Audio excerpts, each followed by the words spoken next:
Welcome back, knife nerds and everyday care people. It's your boy, the Big Canucker, and we have got ourselves a hell of a knife to look at this week. It happens to be right here, the McNeese 3.5, and this is an absolutely gorgeous knife that is fast becoming, I think, my favorite ADC. So, before we do that, we've got a couple of things to go over. One of the things, so we'll put this aside so you're not so glammed out, is I was actually interviewed by another channel by the name of Knife Delights. There's a fellow by the name of Tom. His channel is called Knife Delights, and it's a Saturday night chat with the Big Canucker. His episode 18. I will leave a link here in the description for you guys to check it out. He is a one heck of a nice guy. I really enjoyed talking with him.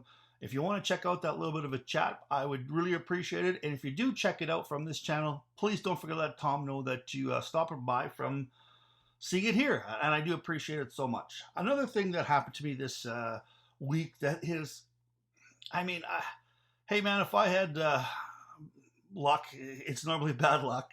Other than, being physically endowed, I have had myself a little bit of a struggle here lately. I hope you guys appreciate that. Too much information. But I ended up entering a draw this weekend, and I ended up winning myself. And this thing is gorgeous. This is a custom light by, as you can see here, Yellow Day Energy. This thing is gorgeous. It's a kind of a interstellar is what the coating is called on it. And it is flawless. And this fella makes some hell of a knives there. I'll also leave a link to the Yellow Day Energy site downstairs in the bottom. You guys can check him out. His name is Chris Iliak, and he's actually a fellow Lethbridge resident, which is totally awesome. I had asked him to do an interview, and we are going to do an interview, him and I, one of these days together, just as soon as our schedules kind of align. But I want to ask him more about this thing. This thing is gorgeous, and I love it. It's I don't want to kind of turn it on because it is crazy bright, but man, oh man, these custom flashlights this is only one of two of these ever made, so I feel really, really quite blessed and quite lucky that I managed to pick something up like that. Chris, thank you so much for having that draw. Whew. Now, let's get back to the old McNeese here. So we've got the McNeese 3.5, and that is something that I do believe is a maker listening to his customers. Now, the McNeese, the Mac 3 is a smaller knife, basically this same knife, but in a smaller version with a 3-inch blade. Now, as far as I'm concerned, I think 3.5 is the perfect EDC size. Other than maybe some laws out there, I think it's the perfect size. I don't think it's too super intrusive. It's not too murdery looking. And most people, you pull a 3.5-inch knife out, and most people aren't going to freak out about it, but it gets the job done across a wide range of things. And the 3.5 is something that I think most people wanted to get. So, if you're not familiar with McNeese, perhaps you're familiar with this one here. This happens to be the Spyderco McB, which is a wicked little knife. It's got a little 1-inch, 1.5-inch blade. It's CTS XHP, I do believe. And this thing here is a wicked little slicer, if you're from Boston. And once I saw the quality of something like this that was designed, I decided I wanted to check out a McNeese. And then I saw that they were a 3-inch version, and I thought, well, maybe I don't want to spend that kind of money on this. And then they came up with the McNeese 3.5, and this thing certainly caught my eye. And this has been a Grail knife for a long time since I've read about it.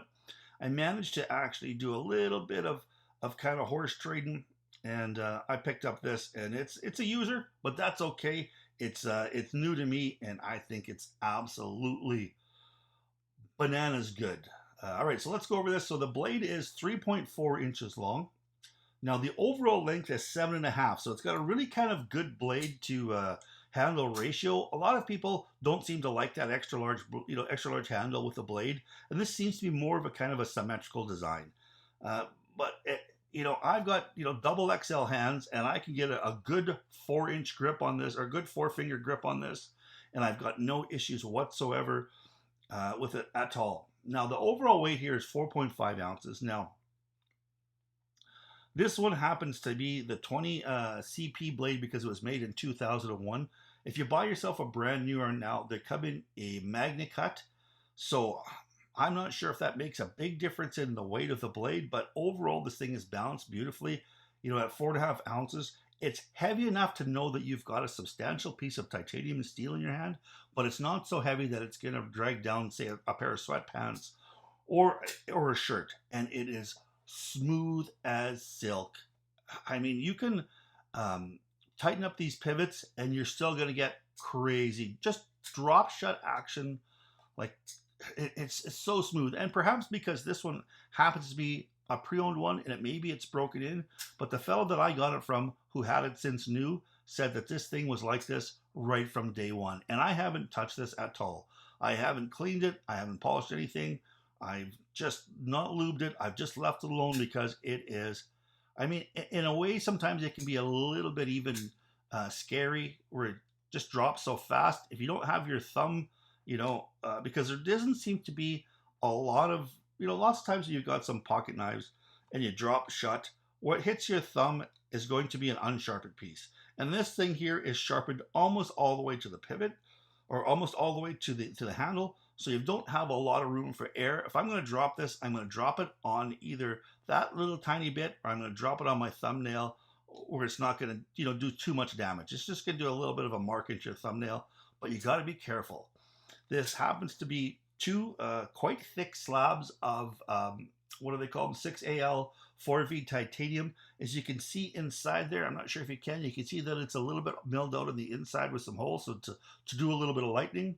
Now, this thing, when it came, I'm not sure, and it's maybe something that's, because I'm not crazy super familiar with these, this came with a couple of different pocket clips, and they look like they're identical other than the color. And this one happens to be just a couple of mils shorter than this one. So I'm not sure if this is aftermarket or if this comes with this two different types. I don't understand why, because it's not really a deep clip or deep carry. It just seems like it's the same clip, but a little bit. And there's no left or right hand carry. There's no tip up, tip down. It is simply tip up carry, right hand side. So I don't know why that came. If you happen to know, put it in the description and enlighten me. It also came with a good old made in the USA with a, I'm guessing this is aluminum, and it goes with gives you a little bit of the specs. Mac2 3.5 CPM 20 CV, which is top of the line steel, even against MagnaCut. I think this is absolutely fantastic steel. Titanium handle with stainless steel hardware, and it was built in 2021, so it is a few years old. And it also came with a really neat little knife freak sticker that some of these stickers I just want to use. I just don't know where to put them all yet, but I'm going to find a way because I'm getting a whole bunch of stickers, and I really, really like this box. I mean, I like it's almost like an Ed Hardy kind of design there on the box. It's not just a knife, it's experience, and I believe it to be true. Performance machined. Great overall, great packaging. And now let's have a look here, and we'll go against a little bit of size comparisons here. Of course, everybody has to compare it against a Paramilitary 2, and I've got my Joker edition here. PM2, as you can see, it is quite a bit smaller overall length than the PM2. But if you look at that blade, you can see that they are very, very similar. As far as that, but the McNeese has got all sorts of cutting edge right now.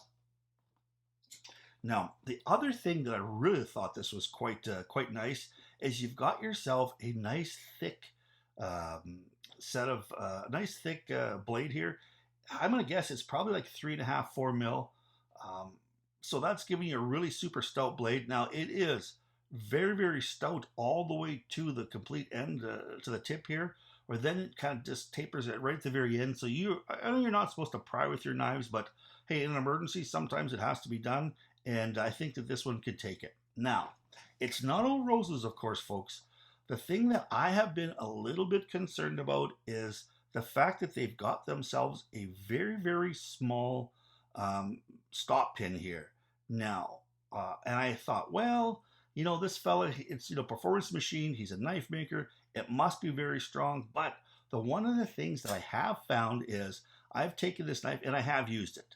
I did a little bit of cutting with it. I did a little bit of hard cutting with it. And the one thing I did when I did some really hard cutting, I went through a couple of real stout pieces of cardboard. I wanted to really lay into this, and I pressed it pretty hard. And I didn't notice that there was a tiny bit of flex somewhere in here, because this knife here is so easy to open like that.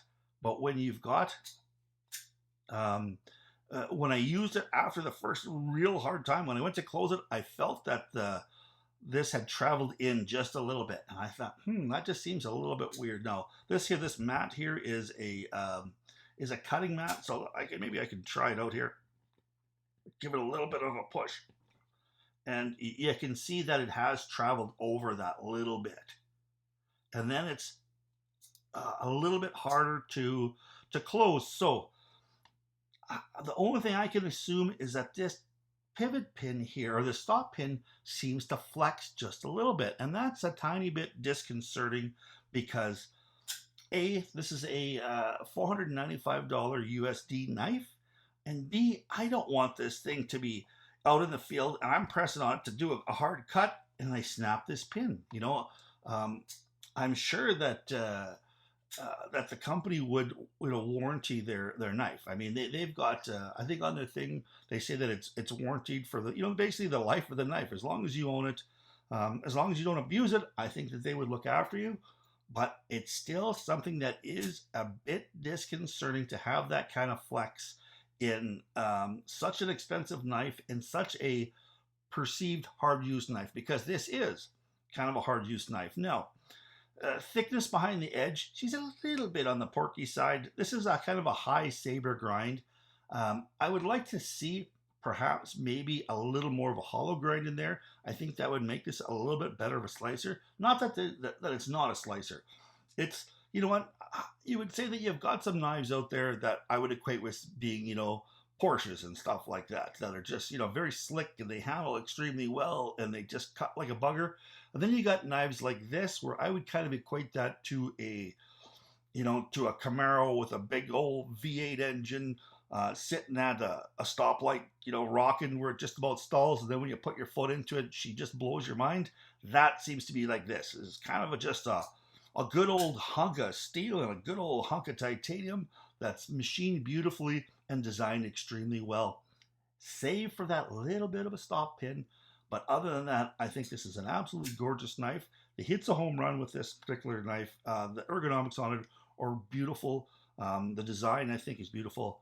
But please, please, for the love of God, put a bigger stop pin on there. And I'm not a metallurgist, so I don't know. I tried looking up what this diameter of stop pin would take as far as shear strength, and I think it was somewhere around, 480 pounds.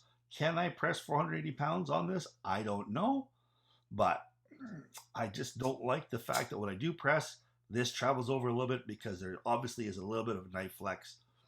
I don't like that at all. But still, I'm going to give this a 9 out of 10, because it is so fun to flick. It is so smooth. It's good looking.